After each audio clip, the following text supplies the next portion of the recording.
灣區生活好意思，阿欣帶你睇多啲。Hello，咁多位朋友仔，你哋好，我係阿欣。阿欣而家喺中山嘅東區啊，我身後呢度咧就係 VV Park 啦。咁呢個咧係一個咧類似於科技園咁樣嘅創意園咁樣嘅嘢啦。咁佢裏邊咧有好多食肆啦，跟住有好多嘅玩嘅地方啦，飲嘢嘅咖啡廳啦。咁呢個位置嘅話咧係其實幾唔錯嘅，因為周邊咧全部都係啲食肆係啦，嗰啲食街。咁然之後咧今日帶大家行行我哋嘅 VV Park 上邊咧，見唔見到對面呢個樓盤啊？順便帶大家睇埋海柏公園城邦啊！係啦，咁呢一個項目嘅話咧，哇！而家個價錢咧非常之抵，對比佢開盤嘅時候咧，劈咗最少有2000蚊一平，我最少。當其時開盤賣15000，而家嘅話無批只需要10800。10800，但係裝修都係12000蚊，所以係咪平咗好多咧？呢個價錢嘅話咧，響中山東區嚟講咧係勁具性價比㗎嚇，因為中山東區嘅話咧，佢嘅樓價咧其實一直都係比較高㗎。佢響中山嚟講咧係僅次於石岐嘅一個樓價嚟㗎啦。係啦，畢竟佢係一個主城區，而且東區係以豪宅多為出名㗎。確實好多嘅貴價盤都響東區嚇。咁東區以前嘅均價咧，我記得以前幾年做佢嗰啲盤咧，基本上都要18000到23000之間嘅一個均價嚇東區。咁呢幾年咧，成個中山啲樓價就回落咗，但係就算回落咗，佢個價錢其實都幾穩定下嘅，因為呢邊嘅學區好唔錯。東區嘅學區係比較唔錯嘅，所以有呢個因素托底咧，其實成個東區嘅樓價係相對比較穩定啊，就算點跌都跌唔到好多嚇。咁我哋而家帶大家嚟望望我哋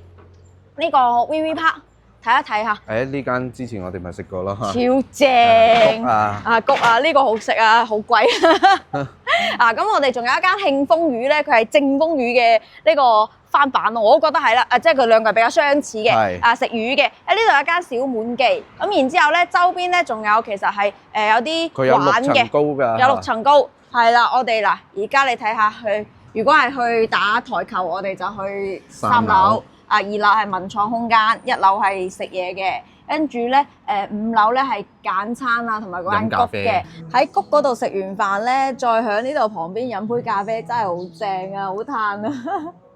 呢個真係比較悠閒嘅生活啦。係啊，咁我哋呢個咖啡廳嘅話咧，我記得我以前嚟嘅時候咧，佢都仲未有養嗰啲寵物嘅，而家仲多埋寵物啲。有隻鴨仔添喎。係咪影相嘅工具？係啊。呢度啲咖啡都幾好飲㗎，環境又靚又舒服。Hi。咁我哋嘆杯咖啡，然之後帶大家去睇下我哋嘅呢個海柏公園城邦。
Hello， 朋友仔們，你哋而家所在嘅位置嘅話咧，就係我哋公園城邦嘅呢個範圍啦，呢個屋苑範圍啦。咁帶大家睇一睇我哋周邊嘅一個配置嚇。我哋而家咧就響佢嘅雲端會所望出嚟，大家可以睇睇呢條咧好似 highway 咁樣嘅高架線咧，其實佢就係南外環嚟嘅。然之後咧，我哋後面嘅話咧，即係我哋背面咧就係嗰個博愛路嚇，佢基本上都係響主幹道嘅附近啊，所以交通嚟講係非常之方便嘅。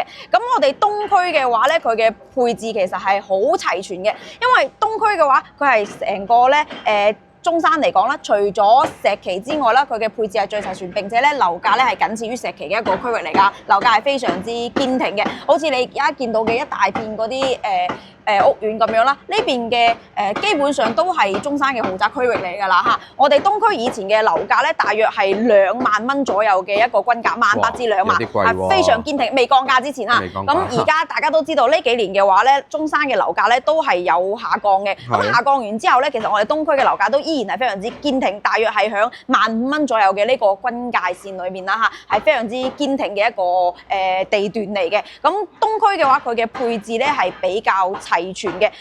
打開我哋嘅手機嘅話咧，導航高德導航一睇咧，你可以見到啦，周邊咧基本上密密麻麻都係配套啊、飲食啊各方面啊呢啲係啦，比較成熟嘅一個片區嚟嘅。咁同埋值得一講嘅係咧，我哋嘅呢個學位啊，學位嘅話咧，東區嘅學位都係好好嘅。喺全市嚟講，我哋東區嘅學位係全個中山市啊，係啦，排得上名號嘅。咁當然啦，我哋呢個屋苑嘅呢個學位咧都係唔差㗎嚇，朗晴小學啊，咁樓下咧仲有嗰個幼稚園啊，見唔見到啊？東區偉才幼稚園。咁你哋可能見到咧呢個角度望出嚟嘅話咧，成個觀感唔係咁靚仔啊。咁唔緊要，到時我哋往其他角度，你可以睇下航拍，睇下其他角度嘅周邊嘅一啲配套啊。因為呢個角度望出去咧，嗰邊係一個舊嘅村落。你可以見到咧就比較多嘅自建房咁目前嚟講咧，呢個片區就未有話拆遷嘅呢個規劃，所以你呢個自建房咧後期都一直喺度嘅。咁因為佢係比較矮啊，你望出嚟就冇咩太大嘅一個影響。咁比較大影響嘅話咧，就先同大家講下，就要注意就係我哋樓下呢度你見到喺度起緊嘅話咧，呢啲就唔係我哋屋苑嘅範圍，呢度咧係一個科技園。其實係啦，其實我哋中山呢幾年嘅話咧，引進咗好多嘅呢啲高新科技嘅公司，咁開咗好多嘅科技園啊，各方面響度咧為整個中山咧招商引資嘅。呢個其實係一個好事嚟㗎。咁我哋呢個科技園嘅話，後期咧係有2座嘅寫字樓啦，同埋呢個酒店嘅。咁咧對我哋有咩影響咧？唔好嘅影響就係咧，可能佢嗰個高度，如果係咧我哋揀低樓層嚟講嘅話咧，就會對我哋嘅呢個景觀有影響啦。就呢一樣嘢唔係咁好。但係其他嘅呢個配置嘅話，其實多啲呢啲科技寫字樓啊、科技園啊、酒店啊咁樣，係啦，其實為整個片區招商引資，帶活成個片區係一件好事嚟嘅，其實都係。咁我哋而家所在嘅呢一個位置咧，係呢個項目嘅雲端會所現時嘅係雲端會所，但係後期嘅話咧，其實呢度都賣緊嘅。呢個係其中嘅一個單位改造出嚟嘅。咁因為我哋喺頂樓，所以咧佢會多咗個天台嘅空間，係啦，係特殊戶型嚟嘅，特殊戶型嚟嘅。咁其實咧，實際上咧，我哋係賣緊咧。我哋呢2座嘅呢個小高層嚇，咁我哋呢2座小高層就喺度賣緊啦。一棟嘅話咧就係21層高，即係我哋所在嘅呢一個位置。咁嗰邊咧就係2棟，2棟嘅話咧比我哋高1層就22層高。我哋呢2棟嘅戶型咧全部都係一模一樣嘅嚇，一模一樣嘅2梯3戶，但係可以做到咧私家電梯入戶咁樣，就自己有自己嘅入戶電梯廳啦。優勢之處係啦。咁賣緊嘅戶型咧就2隻嘅啫，一個105平方，一個咧就係123平方，突出嚟中間嗰戶咧就係我哋嘅105啦，跟住咧兩邊嘅話咧就係123嚇。咁我哋呢個實用率非常之高咯，有120% 嘅呢個使用率啦嚇，係比較高噶啦。咁我哋呢個屋苑係一個好低密度嘅屋苑嚟嘅，除咗呢2座小高層之外咧，我哋仲有咧整個屋苑係有6座嘅，仲有3座咧係呢個疊稅，然之後咧有1座咧係政府嘅公建配套公建配套冇錯啦。咁呢個屋苑咧就比較低密度，我哋成個屋苑咧係一個山坡上面咁樣依坡而建啊，依坡而建咧就有一個高度差啦，咁同地面咧最高嘅高度差唔多有成9米啊，所以步步高升嘅寓意就非常之好啦。我哋呢個公園城邦嘅開發商咧係本土嘅一個開發商嚟嘅，咁佢比較出名嘅，例如咧就響三鄉嘅項目就比較多，海柏風景啊、海柏悅風啊之類嘅呢啲項目嚇。咁未來佢響成個中山咧，仲有差唔多成超過4個項目待建㗎嚇，所以其實都係本土一個比較有實力嘅開發商嚟嘅。咁周邊嘅一啲配套咧就非常之多嘅。等下嘅話咧，我哋響呢個視頻嘅最後方咧，我哋都會帶大家咧揸車或者行路兜一兜周邊嘅一啲配套嘅，可以睇埋到最後嚇，千祈唔好錯過啦。咁我哋而家帶大家去睇睇啦，我哋呢兩隻戶型啊。Hello 朋友們，你哋而家見到嘅話咧，就係105平方嘅4房單位嚇。咁我哋呢個戶型嘅話咧，係3開間朝南向面嘅，露台嘅話非常之長啊。咁佢闊度嘅話咧，亦都係比較深嘅喎。佢呢度有2.5米嘅一個闊度嚇，長度嘅話咧係6.7米嘅嚇。呢個陽台嘅話咧，哇，採光面非常之靚嚇。105平方有咁樣嘅露台，其實真係好稀缺，好唔錯噶。咁我哋呢個項目嘅話咧，佢嘅使用率係比較高嘅，120% 嘅使用率。點解咁高咧？因為佢係新規之後嘅呢個產品嚟㗎。雖然唔係4代住宅啊，佢同4代住宅有少少嘅區別啊，但係佢都係新規之後嘅產品，所以佢實用率就比較高。你喺呢個陽台就已經係可見一斑啦嚇。咁我哋嚟睇睇呢個戶型啊，我哋每一個單位咧係可以做到 C 梯入戶嘅，即係呢個位置到時你自己電梯一出嚟，呢度就係你屋企。呢度到時有個門嘅，有個走火門嘅，所以係即係基本上可以講話係封閉嘅咯，係比較有隱私度同埋有安全性嘅，同埋我哋呢度有窗口添，仲要可以通風，可以通風。你鞋櫃可以放出嚟都唔緊要。咁我哋咧無論係105定係123咧，我哋都係贈送咗一間房俾大家嘅，所以我哋呢個105平方咧係一個4房單位嚟嘅。咁點解阿欣喺呢個交標嗰度咧同大家展示咧，而唔係話去嗰個擺咗家私嘅樣板間咧？因為擺咗家私嘅嗰個樣板間咧就體驗唔到我哋送咗嘅嗰間房啊。喺邊度？係啦，咁阿欣等下同你講一講嘅。咁然之後咧，我哋呢個先係原始嘅交標嘅呢個格局嚟嘅。上邊嘅嗰個樣板間咧改動過嘅話咧，佢係打咗牆嘅，打咗牆，所以你冇辦法睇到佢好原始嘅最真實嘅樣。係啦，嗰個結構啦。咁你而家一入門口嘅話咧，我哋嚟睇睇下佢呢個位置。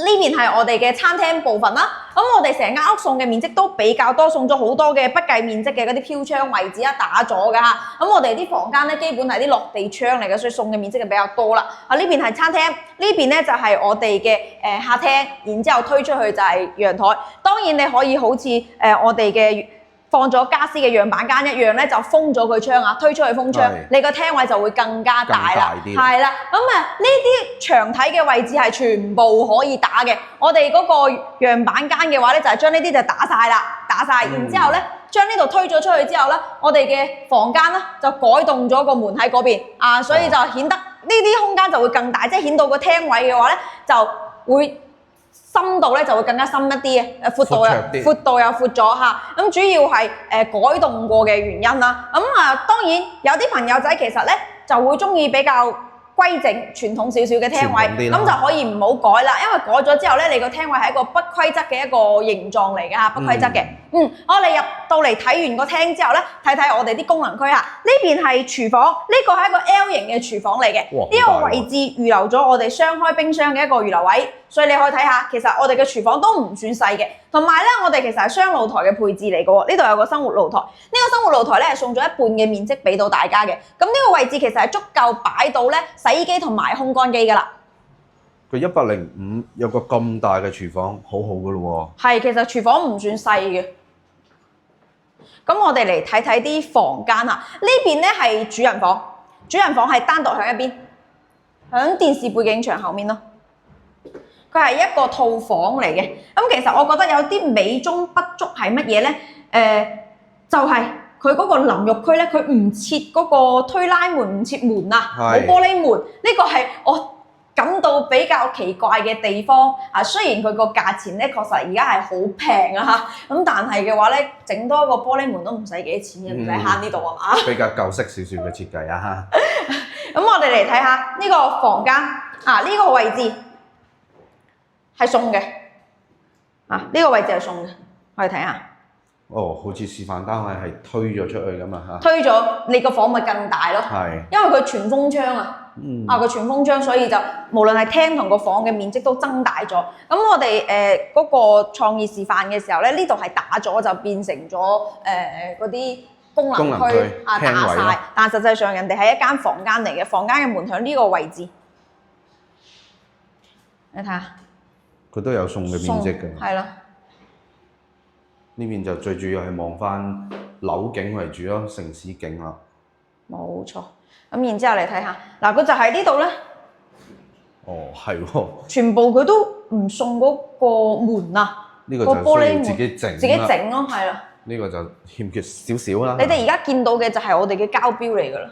已經交標。呢間房咧就係全送嘅房間嚟嘅。全送。無論105定係123，佢都送咗一間房嘅，所以我哋就算係105，佢都係一個4房嘅單位啦。咁喺上面嘅嗰個放咗家私嘅示範單位度咧，我哋就冇顯示到呢一間房出嚟咯。係。所以你就睇落去，佢就係似一個咧打咗房之後就變成咗3房，實際上我哋本身就係一個4房嘅結構。4房。係啦，你睇埋另外嘅嗰一間房間。另外一間房就係我哋露台側邊啦嚇。呢間房其實都大㗎。係咯。佢除咗呢種佢係長條型嘅，擺床都好擺嘅。你有冇睇到我哋每一間房間嘅所有嘅嗰啲飄窗嘅位置，佢全部就打晒，跟住然之後空間就非常之大，送嘅面積就比較多嚇。大家可以睇一睇我哋整個嘅一個圖則嚇。呢啲位置贈送嘅面係比較多嘅，包括咧有一間房間咧係贈送咧，佢又冇寫喺裡面嘅，所以嚟講係空間係比較大嘅。我哋呢一個戶型嚟講嘅話咧，實用性咧係比較強嘅嚇。咁如果你話105平方做到4房，其實真係算係實用性比較強嘅咯喎。咁我手上嘅話咧有一個特價表啦，就可以俾大家睇一睇。如果係揀毛坯嘅話咧，朋友仔們，而家咧我哋嘅毛坯均價大約係10800，咁啊2棟就成棟都係毛坯啦。如果係裝修嘅話咧，咁我哋一棟嘅裝修大約就12,000蚊左右嘅一個價錢嚇。咁我睇下你係覺得想要毛坯啊，定係想要精裝？係啦，如果你覺得呢個裝修嘅標準都係 OK 嘅，因為佢畢竟咧空調啊呢啲咧佢都裝晒㗎，都有㗎，整晒㗎啦。如果你係覺得呢個裝修標準你都覺得 OK 嘅，咁12,000蚊買東區大裝修其實一啲都唔貴，唔蝕底，真係唔蝕底，係啦。咁我哋嚟同大家嚟睇一睇嚇，如果係毛坯就10800啦，咁我哋以呢一個毛坯為例嚇，10800呢一個單位嘅話咧，105平方，咁我哋總價大約係113萬左右。如果係首期嘅話，而家咧只需要係俾15% 嘅首期，大約係17萬到。17萬。係啦，呢個單位大約係17萬到。咁當然啦，如果你話要裝修嘅話咧，咁我哋就貴少少，大約總價係126萬左右。首期嘅話咧，15% 嘅首期大約咧就19萬到，19萬即係20萬內。20萬內嘅話咧，我哋呢一個戶型係可以揀到噶啦，無論你係裝修定係毛坯。好搞笑嘅佢呢個設計咧，我覺得都比較特別嘅，就係咧響每一層嘅話咧，我哋會有一個公共嘅區間，即係一個陽台位置咧，就俾大家咧休息㗎嚇，幾好嘅。如果對啲中意呼吸吸煙嘅人士嚟講啊，呢個位置係好好啦。而且特別係擺咗啲台凳喺度，好正咯，吹下風咁樣嚇。咁我哋呢個位置咧，你望出嚟咧就可以望到啦，我哋另一邊嘅一個景觀啊，基本上係城市景嚟㗎啦，可以睇到睇到晒咧呢邊嘅一啲高樓大廈啦。咁我哋呢邊嘅配套確實係幾齊全嘅。周邊嘅話，無論你話去醫院啦，定係去各大嘅商圈啦，其實都好近嘅。包括啲利和啊之類嘅商圈都係響周邊嘅啫，幾分鐘之內嚇。咁我哋就可以去得到㗎啦。大家對面馬路嘅話咧，就係呢個咧VV Park 啦。咁佢裏邊嘅話咧，就啲餐飲啊、咖啡啊之類嘅就都好齊全㗎啦嚇。最出名嘅嗰個私房菜谷啦，就係對面啦。周邊嘅話咧，仲有嗰啲美食街啦。其實食嘢嘅話咧，就係絕對係唔憂嘅喎。行路都可以去到嘅。基本上你係只要係食肆或者係嗰啲商場啊，即係超市啊之類嘅，係全部可以步行去得到嘅，唔一定要揸車或者坐車㗎。呢個就地理位置比較優勝啦。買城市嘅話咧，即係買市區，佢有佢嘅一個便利性喺度咯。呢個戶型嘅話咧係123平方㗎嚇，咁我哋可以見到啦。電梯位喺呢度啊，呢個位置一入嚟嘅話咧，就自己嘅私人電梯廳啦。啊，呢個電梯廳嘅空間咧會比105嘅要大少少。啊，因為個窗口位置都大咗啲嘅。啊，判斷得出嚟嘅。啊，咁我哋可以將鞋櫃放喺呢度啊，呢個位置係一個換鞋區咁樣咯。入嚟睇睇，呢個戶型嘅話咧就係一個橫廳啦。由於我哋做咗一個封窗嘅設計，所以你會見到我哋整個廳係非常非常大㗎。呢個視野角度望出嚟嘅話咧，有冇一個85方廳位嘅一個感覺？有，好大，好勁嘅一個空間嚇。其實我主要係因為點解咧？我而家所企嘅呢一個陽台啊。佢封咗窗，佢嘅陽台嘅進深有2.5米嘅一個深度。2.5米啊！係啊，推晒出嚟，所以你整個廳位你睇下，你就橫廳嘅空間你多咗咁多，係咪大好多？係啊，大超級多。呢個全部係南向面嘅採光嚟㗎，7米嘅一個南向面嘅採光。哦，正嘛？呢個好舒服啊！我哋嚟睇一睇。整個嘅一個戶型嘅設計嚇，咁我哋由入門嘅一個位置啦，啊呢度咧佢係廚房位，其實佢呢個廚房嘅話咧係一個 U 字型嘅一個廚房啦，咁我哋到時嘅話咧推拉門係響呢個位置嘅，你可以好似佢咁咧就打咗佢咧就做呢種開放式，或者係即係你唔打嘅話。我都夠位嘅，其實打咗咧就只不過係呢個角度嗰個埲牆打咗，顯得入嚟嘅呢度係雪櫃位啊嘛，更大啫嘛。係啊，你如果唔打嘅話咧，就入嚟咧，你會有少少過渡嘅位置。你打咗就顯得更加開闊、更加大。視野好。冇錯，呢一間房係全送嘅，送咗一間房間，落地窗。你冇講笑喎，送嘅房嘅面積都幾大喎。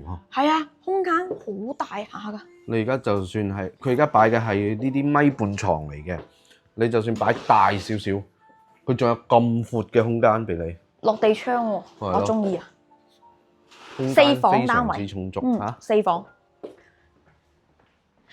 其實佢係咁樣嘅，佢到時咧原本嘅一個結構咧，陽台嘅位置咧，呢個係有一個窗口位，跟住呢度有。跟住呢度先係嗰個推拉門推出去，所以嘅話，你睇下自己要唔要打啦。係如果你話想做大橫廳，可能打咗佢推出嚟封窗嘅效果會更加靚仔啲。冇錯。咁不過嘅話咧，由於我哋喺呢個廳位活動區裏邊少咗一個生活陽台，所以咧你嘅呢個洗衣機、乾衣機要做喺呢一邊喎。係喎。你睇佢個設計係咧，佢畫埋俾你睇嘅。佢個設計呢邊洗衣機、乾衣機，呢度係冰箱位。呢啲焗爐嘅位置，所以佢呢個設計睇下你中唔中意啦。如果你係唔想參照佢呢一種嘅話咧，其實我哋交樓嘅時候咧，呢個位置你咁樣封都得嘅。可以㗎，你就推一部分，唔推一部分都得嘅，睇你自己嚇。咁我哋嚟睇下，佢呢度其實係一間房間嚟嘅。咁我哋呢間房咧，佢就而家就做咗個設計，就係將佢咧打開就變成咗整個廳位南北對流。南北對流，實際呢度係一間房間嚟㗎嚇，你可以做書房啊、客房啊、活動區啊1、2、3嘅呢一個戶型嘅好處就係咧，你基本上嗰啲房間你咁樣落地窗，正。望出去呢度，即係咁樣望出去冇遮擋啦。係啊。咁我又有一個構思啦。景，你講。就係呢間房，因為我哋而家見到嘅餐廳位擺喺嗰度嘅，咁我餐廳位擺呢度得唔得？其實都得嘅，但係我同 Jimmy 嘅睇法就唔一樣。如果係好，我其實我更加傾向於佢呢一個設計，因為你咁樣嘅話咧，你多咗一個咧工作室嘅一個空間然之後咧你餐廳位放喺呢邊嘅話，你喺廚房嗰邊出過嚟嘅話，其實更加方便一啲。更加方便一啲並且嘅話咧，你睇下我哋咁靚嘅一個就餐區域望景啊！如果揀高樓層揀高樓層望到山景望景其實真係好靚，採光好光猛。呢度係南向面嚟㗎，呢邊係南向面，係啊，所以你個採光係非常地光猛咯。咁然之後嘅話咧，你呢度睇出去同大家講一講下面因為呢個寫字樓嘅高度咧有少少高，可能如果我哋揀單位嘅話，盡量往高嚟揀。往高，想越過佢，你要往高啲嚟揀。係。不過買中山市區嘅樓盤有一樣嘢唔好就係咧，大部分嘅樓盤基本上係冇咩景色睇嘅，冇景睇，都係望市區，都係望翻城市景，係啦。我睇睇呢個廁所先，因為廁所啱啱你都未講。未講。係。我哋係2位嚟㗎，2個衛生間。同樣佢都係即係美中不足，就係嗰個隔斷嘅位置。係啦，唔好慳嗰少少咯，其實。嗱，呢間係細房，雖然佢係兒童房，佢唔係話朝南向面，但係你有冇睇到個採光其實都係好充足嘅，啲光線係透入嚟嘅。呢度係貴嘅嚟嘅，呢個係貴，其實空間係夠嘅。佢就由於係兒童房嘅設計咧，佢做咗張1.2米嘅細床，但實際上我哋自己到時整嘅時候，我哋唔要呢啲櫃體，我哋整大啲嘅床係可以噶，冇問題㗎嚇。啊，唔一定話真係整到咁細㗎嘛。咁你整1.5米嘅床啊，咁你其實空間都一樣係夠用。1.8米都得，1.8米就真係可能逼啲咧，你就冇辦法擺書台。但係你1.5米嘅話咧，你其實係去即係我當你咁樣去到呢個位置係夠嘅，係完全夠嘅，冇問題㗎。你睇，如果唔考慮書台啊，整個1.8米，完全冇問題。我覺得咧，主人房咧係佢嘅亮點嚟嘅，無論係105定係123，我覺得個主人房嘅設計都係幾好嘅，即係比較大啊個空間啊。因為你105嗰個主人房嘅話咧，其實係可以推出去咧，接喺嗰個陽台嗰度啊嘛。但係我哋123係唔使推嘅，你睇個空間。哇！即係直接送多咗一個衣帽間嘅位置俾你喎。嗱，嗰邊就係一個衣帽間啦。呢個位置我哋係可以咧放嗰個按摩椅啊，或者係咧我哋可以將啲梳妝台整呢邊咯，珠寶台。放張按摩椅喺你嗰個位置，跟住夜晚飲住紅酒揼下骨啊，幾舒服啊！你好識嘆啊！呢個主人房嘅空間啊，大家可以感受下，係咪好正？呢度有一個露台咁深嘅喎，空間好大呵。係啊，勁舒服啊！我哋呢個設計。咁啊，我發覺咗咧，啱啱睇呢兩個戶型咧，我都發覺咗一樣嘢。如果你話想要全落地嘅窗，可能就係123呢一個單位就比較合適啲啦。咁同大家又計一下我哋嘅呢個價錢嚇。如果係咧，我哋嘅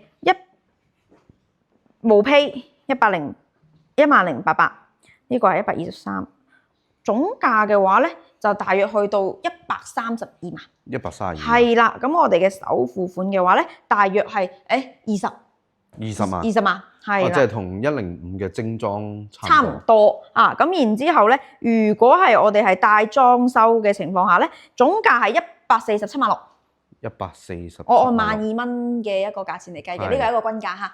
咁啊，我哋首付嘅話咧，大約係22萬。所以其實我哋都係首付款咧喺20萬左右嘅話咧，你其實係基本上兩個戶型都可以選擇得到噶啦。如果你揀123大裝修，可能就係20零萬出頭嘅啫。其實個價錢呢個單價咧，響整個東區嚟講，我覺得係比較有吸引力嘅。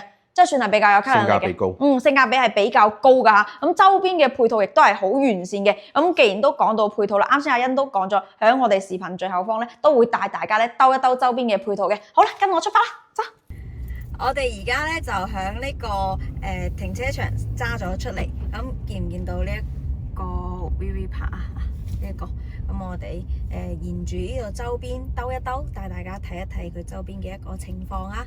周邊都係啲老城區嚟㗎，比較旺嘅地方。佢周邊嘅食街比較多，係啊。好似而家我哋右手邊呢度咧，有個叫曼谷廣場啊，都好多嘢食喎。係，裏邊有個揼骨嘅喎，康乃馨揼骨嘅。仲有牛肉食牛肉嘅。椰子雞。呢個多嘢食過對面嗰個 VV Park。係啊。嗰潮汕菜，而且間嗰個門頭睇落去都好大氣，應該都好貴。好大氣，好貴。我哋往前面走，睇一睇。呢邊就會去到嗰個咩博愛4路。係呢度離嗰個金鐘水庫啊，呢啲啊都好近下㗎，或者就算係去利和啊咁樣，都唔會話好遠嘅距離嚟㗎喎。我記得周邊仲有嗰啲超市啊、1+1啊之類嘅。咁你話其實就算係老城區啊，我哋中山嘅老城區都好靚嘅，睇下啲樹木係咪鬱鬱葱葱，好大棵嘅。前面就有石岐啦。呢度其實係我哋嘅石岐啦，跟住東區啦、南區啦交界嘅位置啊，其實去邊度都唔遠噶，甚至去火炬啊呢啲地方、沙溪呢啲地方都係比較近噶。相對嚟講比較方便。帶大家逛一逛，好多都係舊區啦已經。而且中山有一個好處就係，你基本上喺路上你都會見到啲香港牌啊、澳門牌啊，親切啲係嘛？係啊，就同珠海好似冇咩差別咁。